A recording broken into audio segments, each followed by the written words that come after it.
Okay, now that the Super Bowl has wrapped up, I will continue and finish my 32 and 32 series in the review of the 2024-25 campaign from the National Football League. So I will be doing my review on the Kansas City Chiefs. They would win the AFC West for the ninth year in a row. It seems like they just own that division with a record of 15 and 2. Now, don't let the record fool you. There was a lot of close calls, a lot of close games that could have went the other way around. They could have easily finished with 12 wins on the season because there was a lot of games, like I said, that could have went the other way. I'm pretty sure when they clinched the division, it came off of a doink. It sounds so silly to say, but it hit off the goalpost and went in. It easily could have hit the goalpost and went wide. The Chargers could have won that game, and because I'm a Broncos fan, I'll still never forget their early matchup in KC when Will Lutz had a chance to, I believe, either win it or tie it, but unfortunately, it got blocked. So that's two possible losses right there. So that could have been 13. I'm sure there's another game or two where it went down to the wire. I guess you could, if you want to go back to the opening night when they literally won by a toe, because I'm pretty sure Likely was the receiver for the Ravens. And because technology is so crazy and so advanced, and you can zoom in on every little thing, I believe his toe touched the outside of the line, and therefore they called it an incomplete pass. So that's three wins that could have gone the other way. So again, they easily could have finished with a 13 and 4 or a 12 and 5 record. So again, don't let their 15 and 2 record fool you. So we'll take a look at the team's stats, and we'll take a look at their schedule as well, I guess. So they're in the preseason. Again, preseason means absolutely nothing, and if it did mean something, then they lost all their preseason games. But for the most part, when it comes to preseason games, you're not really starting a lot of players. You have your second, third, even fourth string guys before they make their 53-man cut by the end of the preseason. So, as I said, they start the season red hot, winning their first 5 games before heading into their week 6 bye, defeating the Ravens, the Bengals, the Falcons, the Chargers, and the Saints, respectively. Coming out of their bye week, they were still red hot. They would win their next 4 games in a row before finally losing their first game of the season. I'm pretty sure they were the last undefeated team heading into week number 11. Buffalo would finally get their revenge, 30-21. Buffalo always seemed to kind of have the Chiefs' number when it came to the regular season. The postseason, however, would be a different story. So after that loss, they would go on to win 1, 2, 3, 4, 5, 6 straight games before losing a very meaningless game to the Broncos at the end of the season. They didn't have any of their playing, and you can see they got shut out 38-0. Because they had the best record in the AFC, they would be guaranteed a first-round bye for the wild card round. So they would play Houston in the divisional round. They would win that game 23-14.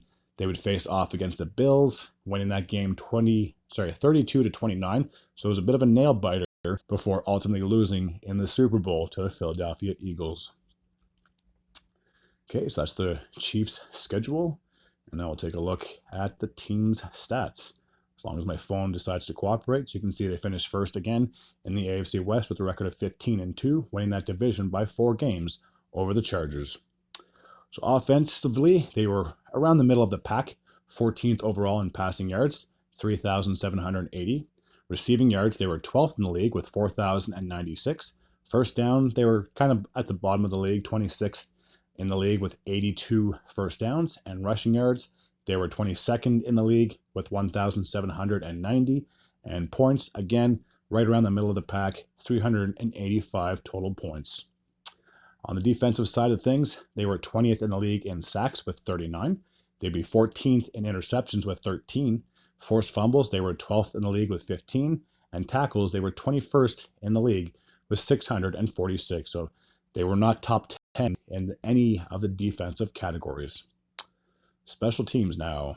Field goals made, they would be 12th in the league, making 32 of them.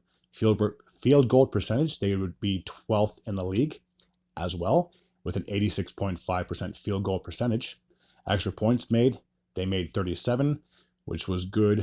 14th in the league in extra point percentage, 94.9, which was 21st in the league. Unfortunately, they would miss a PAT or 2. So now we'll take a look at the players' stats. So, lo and behold, big surprise, Patrick Mahomes, obviously the leading passer of this squad. He almost finished with 4,000 yards, passing 3,928, a 67.47 completion percentage, so not that great. And his touchdown to interception ratio was 26-11. Travis Kelce led the team in receiving yards, no surprise there. He would finish with 823 yards, 97 receptions, and 3 touchdowns. Xavier Worthy, their number one receiver, I guess could say, well, he finished with the most yards, would finish with 638 yards, 59 receptions, and 6 touchdowns. Kareem Hunt rejoined the Chiefs, and he led the team in rushing yards with 728 yards on 200 carries exactly, and 7 touchdowns. Isaiah Pacheco, the other running back, would finish with 310 rushing yards on 83 attempts and 1 touchdown of his own. On the defensive side of things, George Karlaftis, I believe, the defensive end, would finish with 8 sacks, 21 tackles. Nick Bolton, the outside linebacker, would finish with 73 tackles. He had 3 sacks, 1 forced fumble, and 1 interception. Jaden Hicks, the defensive back, would finish the year with 3 interceptions, 19 tackles, and 5 pass deflections. Harrison Butker would finish with 21 field goals made on 25 attempts. His field goal percentage would be 84%. And Matt Arazia, I believe, the punter, would finish with 3,027 yards on 62 punts, averaging just over 48 yards a kick. So for the Chiefs, obviously a very disappointing end to the season, making it all the way to the Super Bowl. They were hoping to be the first team to three-peat. I believe the only team, and I did see this in a stat, the only team to ever three-peat was the Packers from the mid to late 60s. I'm pretty sure the first Super Bowl happened in 1967. They would win again in 1968. But in the 1966 season, they would win like the NFL championship, I believe, or the NFC championship, whatever it was at the time. So they did technically win 3 trophies in a row. But because the Super Bowl era didn't happen until their second year of their championship run, I don't really know if you count that as a three-peat, but that's probably as close as the NFL has seen or will see with 3 straight years of the same team winning. Now, there's no doubt in my mind that Kansas City Chiefs will be competitive again next year. I'll be completely blunt that if they bring a lot of the same players back, and I mean, obviously, Andy Reid's not going anywhere. Patrick Mahomes isn't going anywhere. There's going to be some question marks with like Mahomes and maybe some of the other veteran guys, whether they're coming back or not. But for the most part, I think this team is more than likely going to make the playoffs. They're more than likely going to get their 10th straight AFC West championship because as much as I love my Broncos and I would love to see them dethrone the Chiefs, I don't see that happening. The Chargers, you could make an argument that they might give KC a bit of a run next year in that division, but I think it's still KC's division to lose, in my personal opinion.